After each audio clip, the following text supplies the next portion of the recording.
Today's edition of Mac Voices is supported by MacVoices Magazine, our free Flipboard magazine that brings you some of the best Mac, iPhone, and iPad productivity tips on the web. High in signal, low in noise, just like MacVoices, MacVoices Magazine includes information on how you can get more out of your Apple technology. Subscribe at macvoices.com/magazine or search for MacVoices Magazine on Flipboard. And by the MacVoices Dispatch, our weekly newsletter to stay up to date on all the MacVoices news. Subscribe from our front page or at macvoices.com/newsletter. Welcome to Mac Notables on Mac Voices. This is the Talk of the Mac community, and I'm Chuck Joyner. Folks, Dr. Mac LeVitus is back with us this time. It's been way too long since we talked to him, and so we have apparently a lot to catch up on. Bob, great to have you as always. Thanks for making the time. Hey, thanks for having me. Thanks for thinking of me. I've been like underground for a couple months. I haven't been out much. Well, I know. I mean, when you go silent like that, usually it means, at least I've learned, that it means that you are in the process of writing or updating books. And so I thought, but before I want to start with that, but I even want to do something before that, and that is to say that we couldn't get together before your most recent user group appearance, and that was. Oh, this week? That was your cue, yes. Yeah, I appeared this week. Last week? Last week. Smog. Oh, yeah. And they were in Southern California, and they were so nice. It was awesome. Yeah. I love user groups. If you're out there and you're in a user group, have me out. I'm very reasonable. I love to do these live shows. I've got a pretty good slideshow and, demo thing to do and keep you, I call it edutainment, it's like a little education, a little entertainment. It's good stuff. And then we have some working smarter tips. It's pretty good. You actually would go home from my shows learning 4 new things. So take that, Mac Geek Gab. And usually spending a little money because you introduce us to cool new stuff. I cost everybody that sees my live show says I cost them money for something. And in fact, so often these days, people say to me afterwards, "Oh yeah, I ordered that on Amazon before you were even done talking about it." Yeah, yeah. You know it's the truth because you've seen it happen. Oh, I've done it. I think a couple times actually. Yeah. Yes. Yeah. Oh yeah, that looks so good. I ordered it while you were talking. Mm-hmm. Yeah, you didn't even need That's to close. The ultimate compliment, I think. The only better compliment would be if it was something I wrote or invented so that I made money on it. But it is a compliment that when I say something is cool, people like it so much they order it before I even close my lips. So let's go back to the books, because again, I know that you've been updating things, writing new things. So what are the current projects, at least that you can talk about? Oh, I can talk about the books. I think they're already listed at Amazon as coming in the fall. They do placeholders. They have ISBN numbers already, even though they're not written yet. One is going to be called macOS Sierra for Dummies. It's going to have the small M and the big OS, the new style of macOS. It's not going to be called OS X anything. And OS X was never really a name anyway. It was kind of supposed to be OS 10, but on the cover of a book it says OS X, so people would say that. And now it's called macOS Sierra for Dummies. I like it. I also like the new macOS. They used to do it before, but it was with a capital M and a space. And I think I like it better now. It's more compact and cuter. It's a little more consistent with iOS, tvOS, watchOS. Yes. Yeah. Now we are in complete compliance. And of course, we don't really have to worry about, so what's next? XI? That goes away. It'll be 11, but we won't have to have the X and the I, right? At some point, we'll go to 11. I think that version, they'll stop with the cats and California, and they'll go to great mockumentaries, because the 11 one will be Spinal Tap. For sure. That would make a certain amount of sense. It's the operating system that goes to 11. Come on. Yeah, you're right. Hadn't thought about that. You're absolutely right. I don't think they'll do it. They have a sense of humor, I think.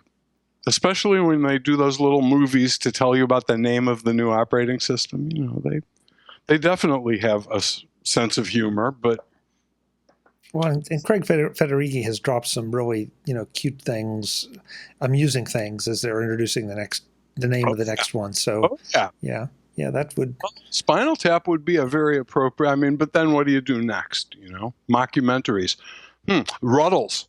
The Ruddles could be the next one. Yeah, macOS 11 Ruddles. Yeah. Here, this never goes as I expect. What was the one, The Wind, the about folk singing? It was a mockumentary, something Break Like the Wind, a mockumentary. Missed that one. There aren't that many though. Yeah. So so we have a new Sierra for Dummies. Sierra for Dummies, and then. I don't know. What's the 10th anniversary? I should be getting like a silver watch or something for the 10th edition of iPhone for Dummies. It's hard to believe that we've done this now 10 times. So just sometimes they keep the name for 2 years, see? Because we're going on 7, but there were 2 years of 5s and 2 years of 6s, and that equals to, it's been 10 times. So what will this one be called? iPhone for Dummies. Yeah, but thank you.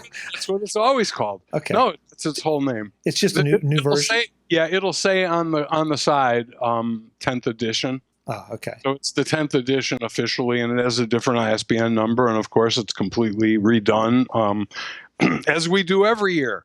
It's really kind of fun, you know. It's like we know what's coming. We know like what the drill is. We know we're going to get a beta, and we know we're going to get this much time to learn how to, use it and figure it out before it ships. And it enables us to go through every year and just include all of what changed and polish up the parts that weren't that shiny before. And these books, they get better. They've just been filtered so many times that. A lot of the irrelevant or unclear stuff gets filtered out over the years, and it gets replaced by stuff that's meatier. I noticed that I'm pulling out a bunch of screenshots that I'm thinking don't pull their weight. They aren't useful enough to take up that much space, and they don't add to the chapter. And I'd rather have that space for a new feature that I'm going to write about. So I've been, going through and saying, you don't really have to see that to understand it. I'm going to use that space wisely and cut that picture. Bob, does having the public betas of in this case iOS 10, does that make it easier or does it make it tougher to update these books? It doesn't matter to me because I'm a developer. So I work from the developer. I've been doing it before they were public betaing, and the developer betas have pretty much followed the same cycle as the public betas.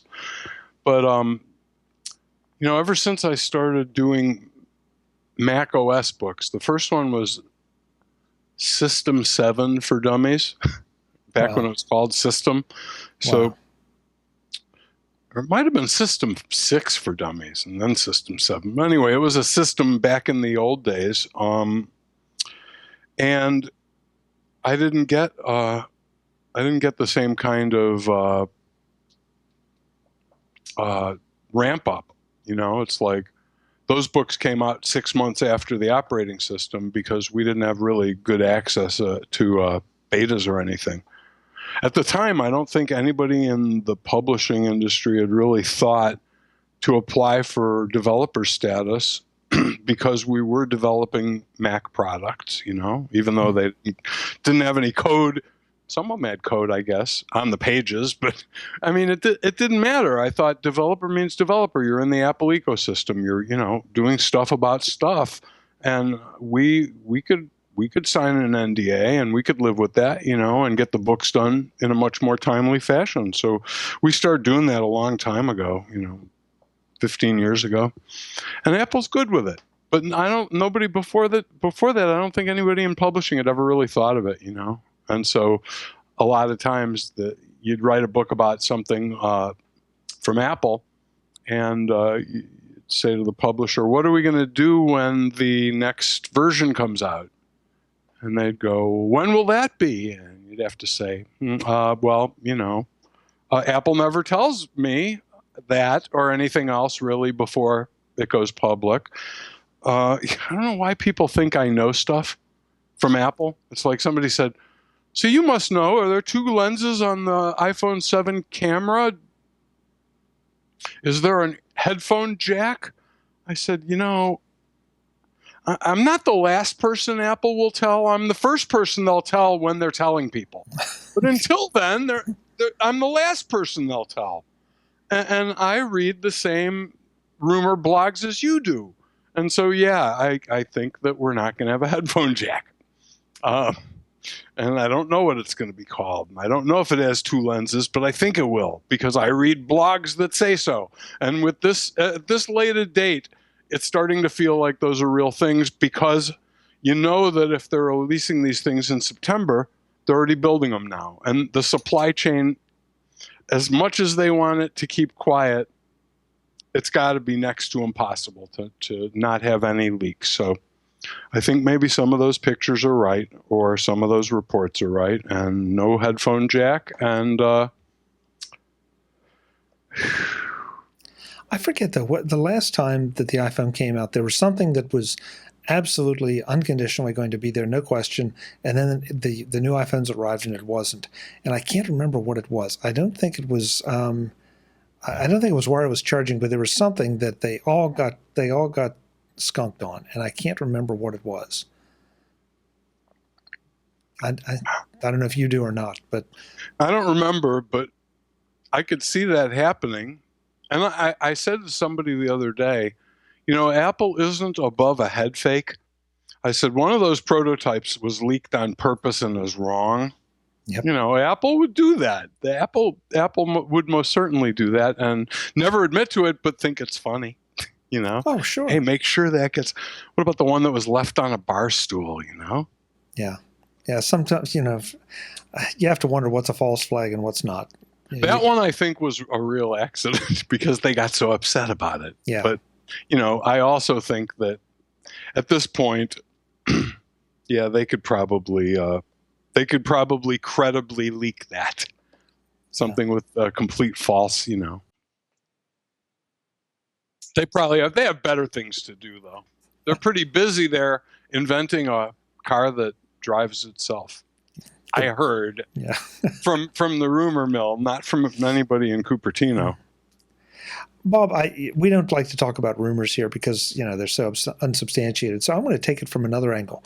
What would you personally like to see in the next iPhone? And you can draw from the rumored material, or you can draw from anything. But what would you like to see? My favorite thing with the iPhone is more battery life. Okay, more ease of use. So to me, the fact that a lot of my icons now have their own menus from 3D Touch.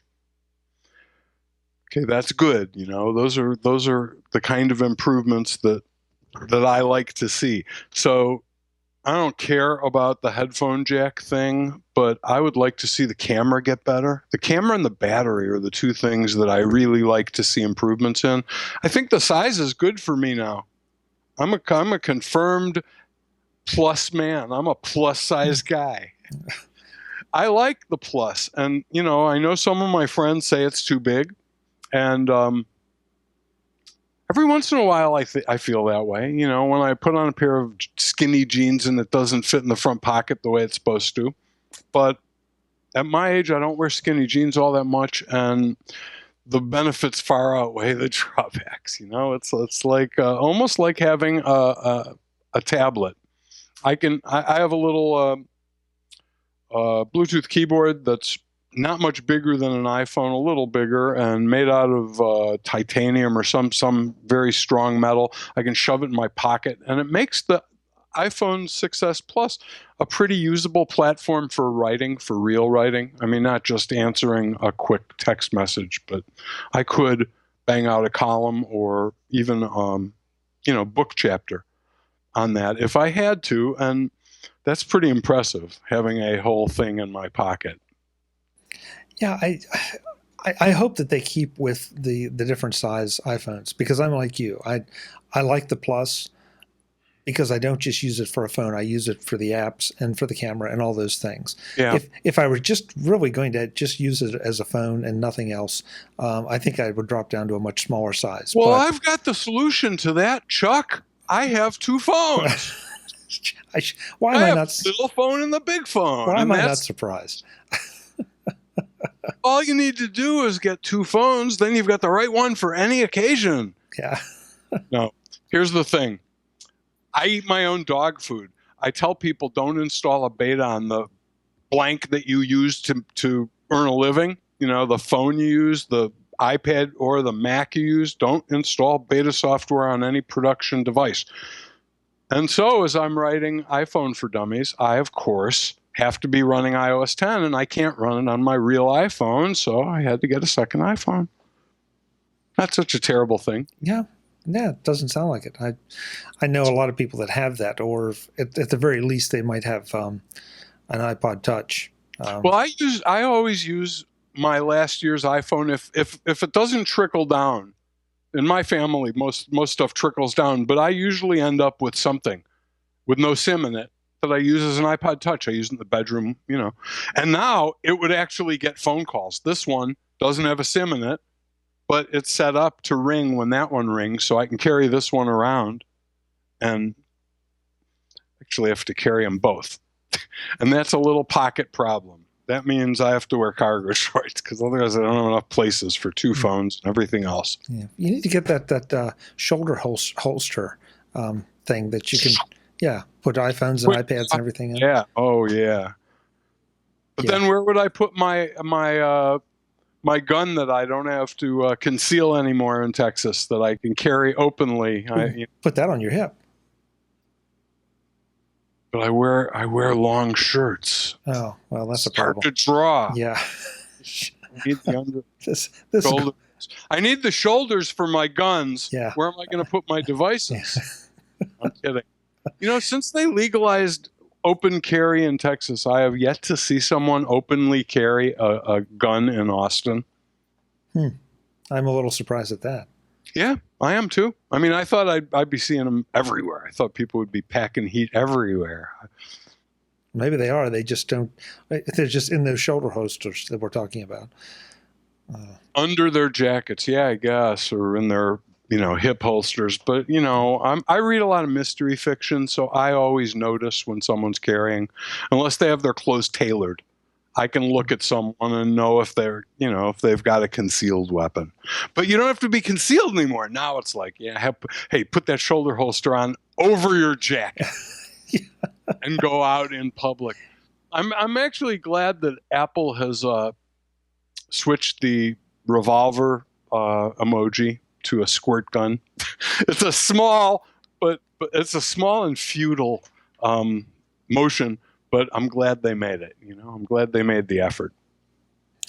I guess I've just burned out. I mean, sorry, folks, if this offends you, but I've burned out on so much of the political correctness stuff because it's just, I have a hard time in taking some of it seriously. Some of it, absolutely, and like the various shades of hands and faces and everything. I think like that. That's appropriate. Yeah, I think that's great. That's very inclusive. And I think the squirt gun is a great thing for Apple to have done because it's like nobody asked them to do it. Nobody said they should do it. They just thought it would be cute. And it is cute. I really like the squirt gun. It's a great shade of green. I would use that emoji. I would never use a revolver emoji. Well, that's true too. Yeah. How many times do you have the occasion to?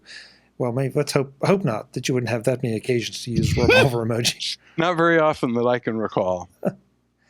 So the other thing I want to make sure we touched on is the whole working smarter thing that you're doing. Yeah. When you were last here, I think that was just getting off the ground, and now it's blossomed a little more into a fully formed newsletter and all kinds of things. There's 13 or 14 issues of the newsletter, and they're pretty extensive. They've slowed down while I'm doing these books, and in the last one I apologized and said, I just can't do one a week and continue the book schedule. It's just more than I can more than my plate can handle. But I'm trying to get them out every other week now. And, they're comprehensive. Each one has a fully formed tip or hint or technique or something. A lot of the stuff comes from the book, and it's kind of cool to get it out there and get some feedback on it and hear people, comment on the things that'll end up in the book, because the book is a real departure for me. It's not really a computery book. It's more about productivity, and beyond that, a lot of the productivity stuff that helps me has nothing to do with the computer, but it lets me use the computer more efficiently, if you know what I mean. And so, it ranges from, things like expansion, typing, text expander style expansion, right? A lot of people don't know about how helpful that is. The more words you type a day, the more times a day you could use this, and the faster you'd be done with your work. Pomodoro. I think a lot of people don't know about the Pomodoro method or technique, which is, the 25 minutes with your ass glued to the chair. You just set a timer and start working on one project. You turn off all the, you put everything on Do Not Disturb, and 25 minutes you work on one thing. Amazing how much work you get done when you sit and focus on one thing and don't go down the rabbit hole into Facebook or Instagram or whatever, cat videos, whatever it is that turns you on.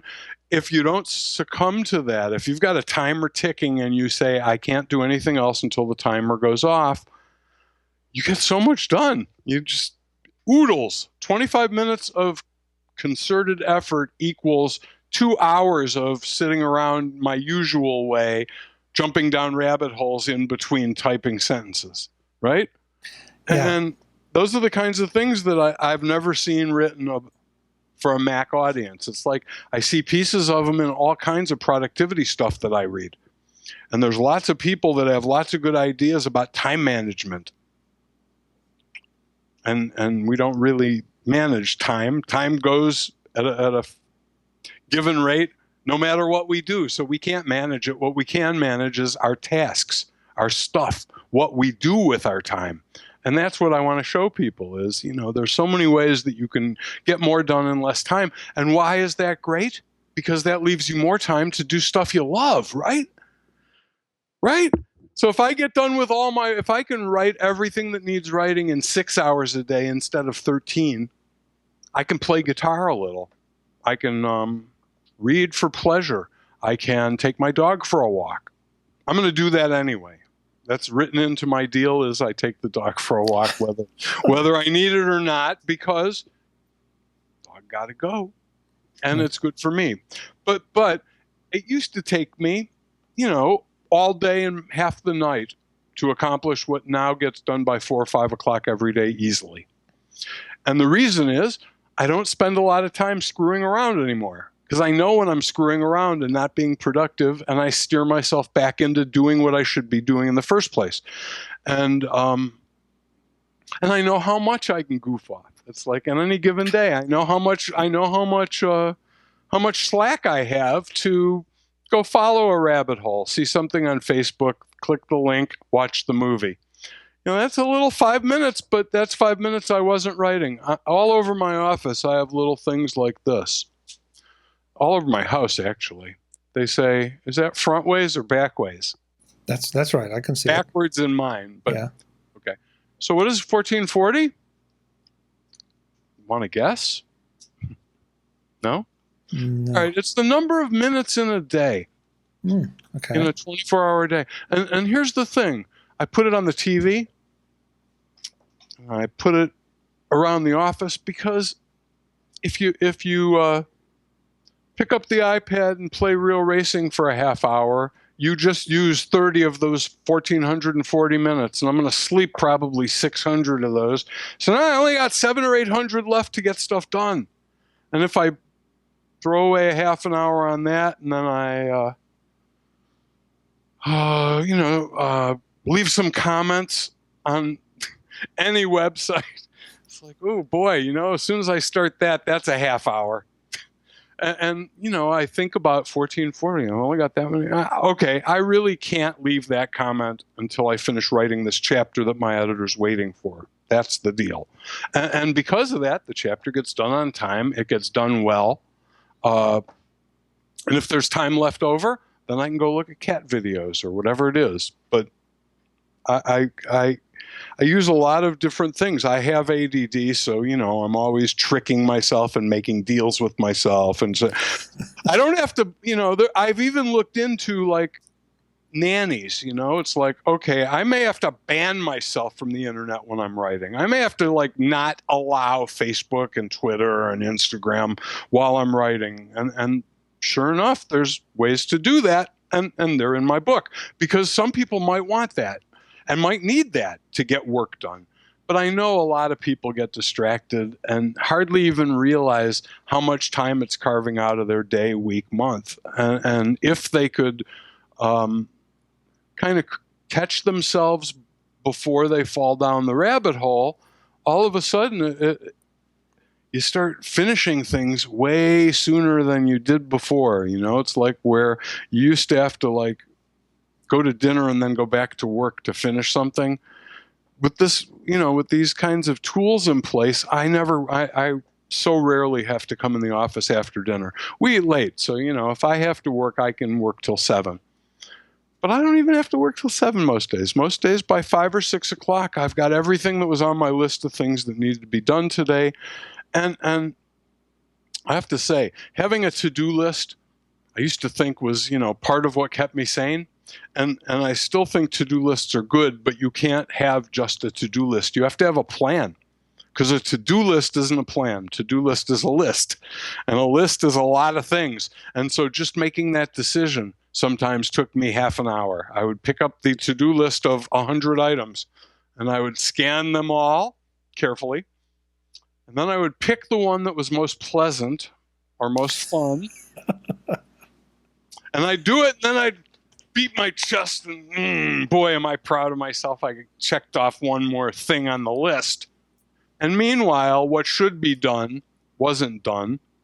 And I'd realize it later, and I'd go, crud, and then I'd work till 11:30 to get it out tomorrow morning when it needed to be. And that just doesn't happen anymore, because I know what all my deadlines are. I know how many hours I'm going to need to get to that thing and get it out of here on time. And, I leave a little buffer. And this is all in my plan. I do a daily plan. In fact, if you go to workingsmarterformacusers.com/free, I've posted the worksheet I use for every day. I call it my super plan, because without this, I'm Clark Kent, but with this, I'm super plan. It's got a little place for your tasks, and then your three most important tasks of the day. Think about it. If you can finish those 3 things that you have to finish today, it'd be a pretty good day. And so you always want to know what the 3 most important things are. Sometimes they're not things you can finish. Sometimes it's just a part of it. But the closer you get to finishing it today, the better off you'll be. And then you've got goals. What are your goals? If you know that your goal is to finish this book by September 1st, then you'll look at it on August 15th and go, oh crap, I only have 15 more days until it's got to be done. But you look at it every day, it's like, if that's the goal, it's the goal. And so, it reinforces these things and gets you off your butt. And then finally, every day you have a million other things you got to do. You got phone calls you got to make. You've got things around the house. You got stuff you got to run out and get and shop, light bulbs, whatever. And that stuff goes on here so you don't forget it. And then in addition to this, I've got everything else in my life running on reminders on to-do lists. And those are things like people I want to call when I'm done with this like book crunch, when I have some free time and can actually focus on something other than writing. Or projects that I want to consider when I'm done. I've got like, what do I do when this is all over? I can't just stop. And that's what happens is I get there to the end and I've done 4 books in a row, and then I go into withdrawals. It's like, oh my God, what am I going to do all day? So last year or the year before, last year and the year before, it was TV. I thought I was going to get myself a Netflix exclusive, deal, but didn't get traction. I have a great agent for books, but you need a great agent in Hollywood to sell to Netflix or Amazon Prime. I couldn't break through. If you're an agent and you think that there could be a cool tech television show about the kind of stuff you're seeing on this podcast and all the other stuff we do and know, well, I don't know. I just think that there's so many apps and they're so visual and demos are so cool. It's like I can name a dozen iPhone apps that a 5-minute review on TV would be the most awesome thing to watch. Much more awesome than most of what's on cable for me. Because I keep telling my wife I want to let's cut the cord, cut the cable.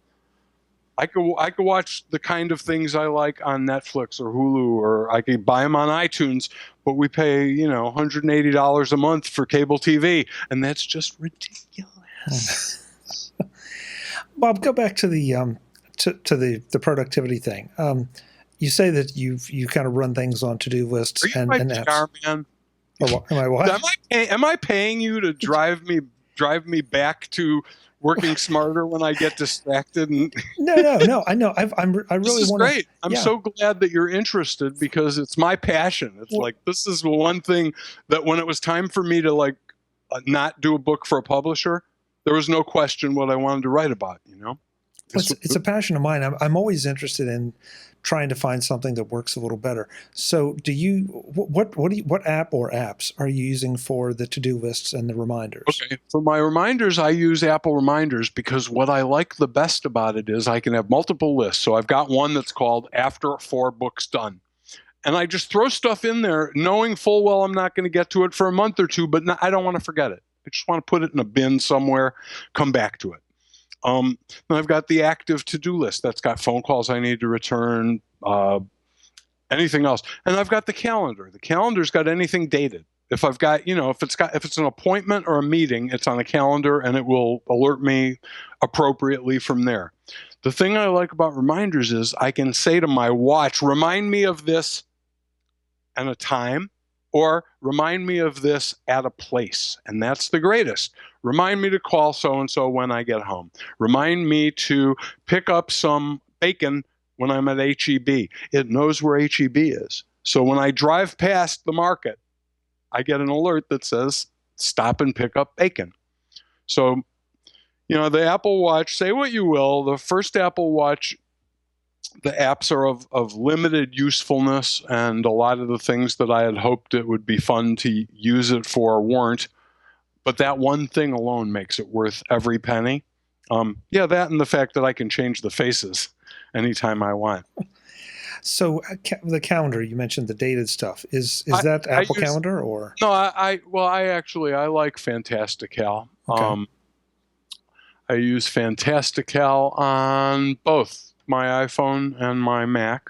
But the things I do with it are the same. You could do the same things with Calendar. It's just easier for me to do it with Fantastical, and I really like that it's more a menu bar thing, and that the window stays out of the mix. It's great. I can fire off a new appointment from it in 7 seconds with a keyboard shortcut, and it knows natural language. So lunch with Ricky Tuesday at 11:30. Done. And my default reminders get attached to everything I do, and so it's just very fast to put something on my calendar and know it'll be there. I do like Fantastical a lot. I also use BusyCal.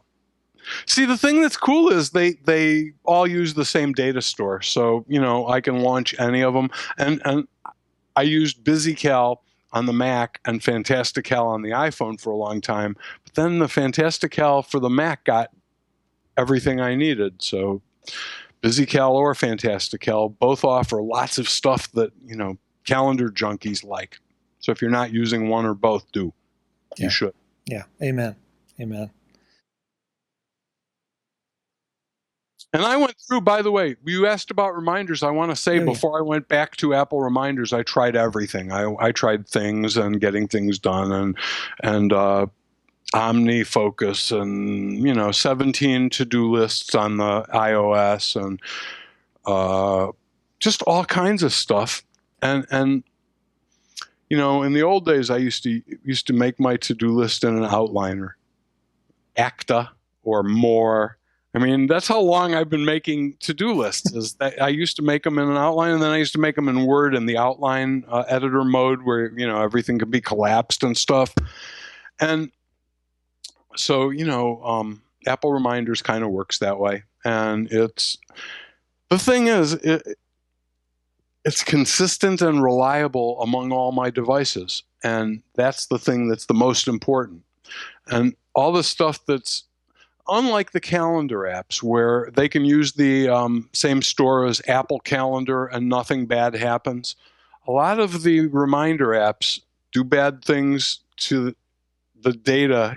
They add stuff that you don't get in Apple's thing that affects the way it works, and it's like you can't easily switch back and forth, and you don't see things that you've done in one of those other apps when you open it in Apple's things. And it's just reminders is one of the rare times where I think Apple has done a more than adequate job for everything I need to do, and everything else I've tried has either been expensive and not worth it, or not expensive and not adding anything to the party. You bring up a great point about the calendars and the reminders.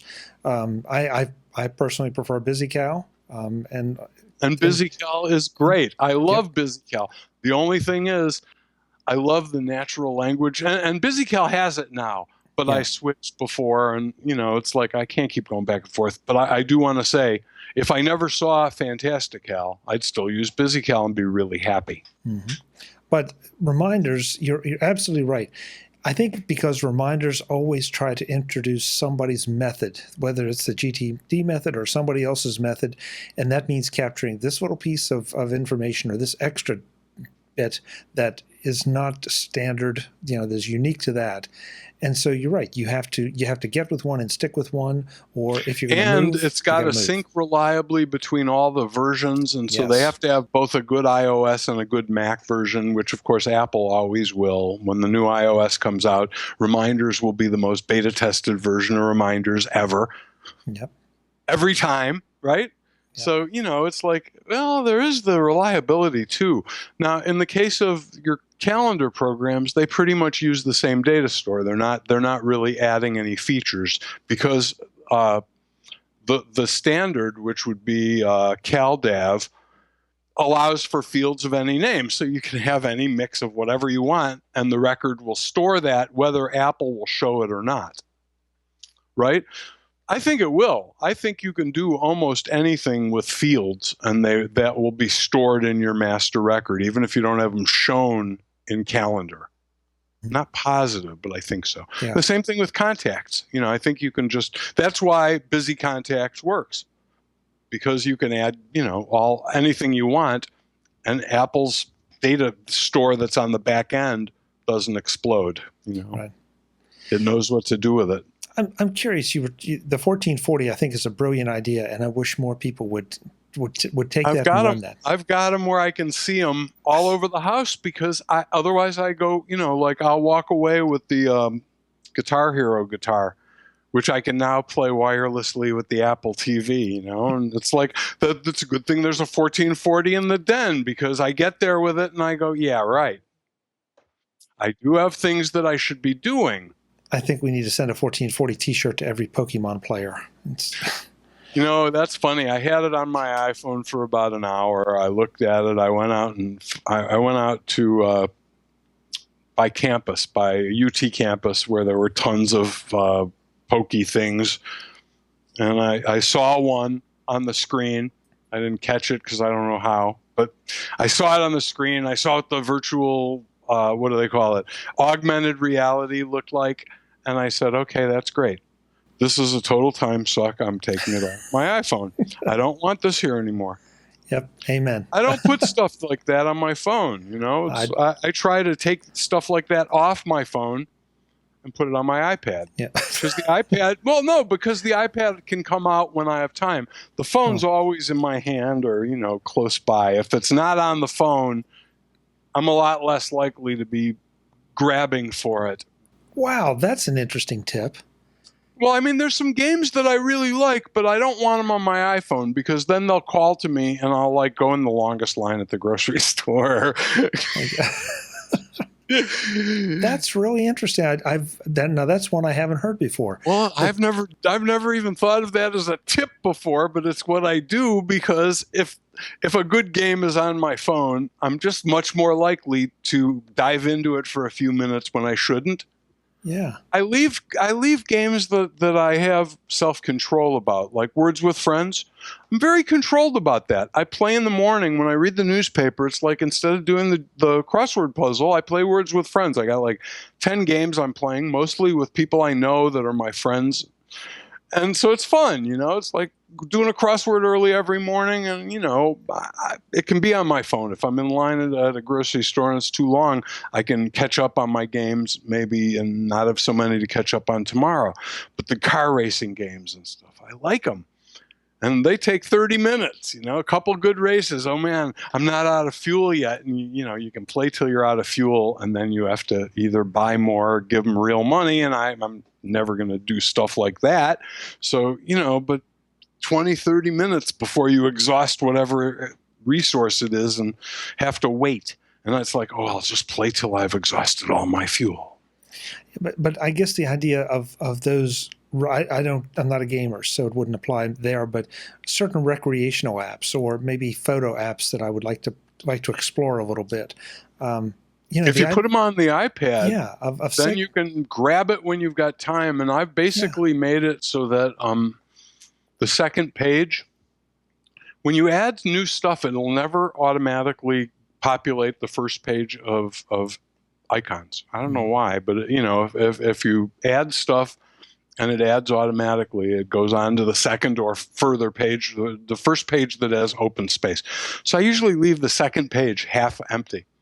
That way, anything I get goes on to the second page for long enough for me to look at it and decide if it's something, you know, that I want to either move to the first page where I'll see it every time I turn on the iPad, or whether I want to move it farther back where I won't see it very often but may still use it, or delete it completely. But I buy a lot of apps. I mean, I have a budget. I budget $200 a month for apps on the Mac and iOS, not for things I need, just for things that sound interesting to write about. You know, it's like I feel like I've got to explore these. I can't just wait till I hear about something and then ask for a free one and then write about it. And so, you know, and I'm okay with spending a lot of money on apps that don't pan out, you know, but I don't buy a lot. If they're more than $10, I ask for a free one. But the less expensive apps, I feel like, you know what, even if it sucks, I feel like I did a good thing for the developer if it's a $3 app. And I can't tell you how many camera apps. I've got 3 dozen camera apps. I like camera apps, you know. Yeah. I finally have joined these sites where I can wait till they go on sale. So if I see one I like, now I go and list it. I go and check it on one of the sites that keeps track of that stuff and say, give me an email when it's on sale. And then if the price drops to $1.99 or 99 cents or free, then I'll get it. Yeah. But I mean, I've spent too much money on apps. And apps that I won't use. Yeah, that's another great tip, and one that, again, seems so obvious. But to keep the second page half empty, so that if you do download something new, it's right there, and you're kind of reminded that it's there. That's right. Before it gets lost. You know, I have 11 pages of stuff on all my devices because I basically am of the opinion that unless it gets close to full, there's just no reason to cull it down. I want to look at all that stuff someday. Most of it I look at and delete. Right. But it's like there for a reason. If I downloaded it, it had to be interesting enough that, I thought it was worth downloading. So if I do that, I hate when it, like gets downloaded to the 7th page. I hardly ever get there, That's not someplace I'm likely to look. And I don't go through every time to see what's new. But the 2nd page I do. Yeah. Because I put stuff on the 2nd page that I know I need, like Dropbox. Right. Used to be on the 1st page, but if it's on the 2nd page and I know it's on the 2nd page, that makes me go to the 2nd page once in a while and leaves me one more slot on the 1st page for something else. Right. I've actually got a 1st page. My 1st page right now has like a whole empty row. It's kind of on purpose. Can you see that? Mm-hmm. Yeah. The bottom row is empty. And because there's nothing that I really want there yet, and I'd love to populate it. I have 1, 2, 3, 4, 5, 6 slots left. Who will win them? Come on, developers, do something really cool. I finally took Hue Lights off of there and gave it a folder called Lights because there's so many apps that work with my Hue Lights and all my other. It should actually be called Smart Home or HomeKit or something, but I've got lots of stuff in there now. Yeah. It's pretty cool. When we started this, I never thought that this would turn into a productivity show. But there's some really good tips in there and some really good ideas. And Alexa, office lights on. Yeah. You're welcome. Isn't that nice? I forgot. I have overhead office lights. So That's my friend Alexa, by the way. Yeah, I figured. I can't say her name, so I can't say her name or SIRI's name because if I say HEYSIRI, all the devices go bing. Yeah. Oh, I forgot to do it at the user group. That's my favorite thing with a microphone. And if you do it here too loud in this show, if people are at home, you'll trigger theirs too, maybe. So, Bob. Hey, Siri. Now. Call me Beelzebub. I'm sorry, folks. That I may have to drop that out a little bit. That's a good one. I picked up my friend Rich's iPhone and I did that. I picked it up, I pressed the button and I said, "Hey Siri." Not you, the other one. I said, "Hey, call me Dunderhead." She said, "Your name is Richard, but you want me to call you Dunderhead?" Said, "Yes." So he picks up next time his phone talks to him, it's like, "Hey, Dunderhead." It wasn't Dunderhead, by the way. It was something else, but yeah, that'll suffice. What's not? We do have a PG rating. See, now I put this on Do Not Disturb, but that was my son, and he's driving home from Colorado. Oh. And VIP calls come through when you use Right. Do Not Disturb, and Right. he is a VIP. You noticed that it played Sweet Child of Mine? Yes, I noticed. I know it's my son. Yeah. And my daughter, of course, seeing these. Oh, all right. And where were we? Yeah. Well, I'm gonna Sorry wrap for this. the interruption. Oh no, I'm gonna wrap this up because I want to make sure that you get to talk to your son, and also we stay kind of on time here. Bob, what's the best place at the moment to send folks to? Mac users. Just that's if you go to boblevitus.com, I basically closed it down and just dumped it over there. So that's my main website. The blog there and the newsletter there are the two things that will keep you in touch. Sign up for the newsletter. You can just go to any page on my website. At the bottom, there's a form, and there's a thing that comes out and goes over the page before you see it and pesters you. And there's all kinds of things asking you to sign up, but it's not very frequent. Like maybe twice a month, 3 times a month, and it's always full of good stuff. And I haven't tried to sell you anything yet. Yeah, I reserve the right, but. And I've enjoyed the articles. I mean, some of them obviously are things that some of us know, but just like some of the things we talked here today, you either need a good reminder or they're brand new to you and you should try. Well, I have lots of, having had ADD for a long time and having dealt with deadlines for a long time and being self-employed, which is probably the hardest thing in the world for someone with ADD. It's like they're so likely to just get lost with nobody supervising them. I learned a long time ago I need to be the supervisor. I need to be the adult supervision, much as I hate the idea. If I don't do it, nobody's gonna. So Right.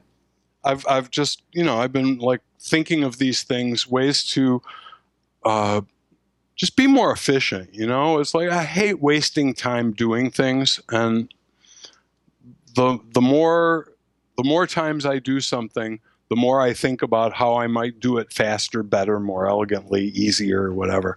So it's always been a hot button with me, and being able to like write about it all the time, I don't think I'll ever run out of stuff. I mean, I think about all the different things. You just gave me 2 more things that I didn't even think to write about.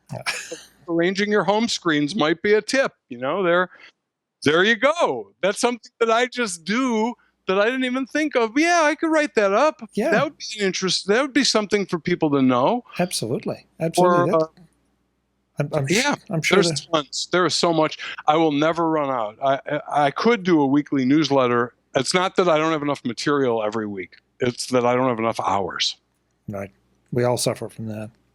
Yeah, and something's got to give. I gotta prioritize, and I've learned over the years to prioritize the things that actually generate money higher than the things that are just fun. Mm-hmm. It's really important when you're what do I call myself? Self-unemployed. Yes. When you're self-unemployed, you got to think about those things.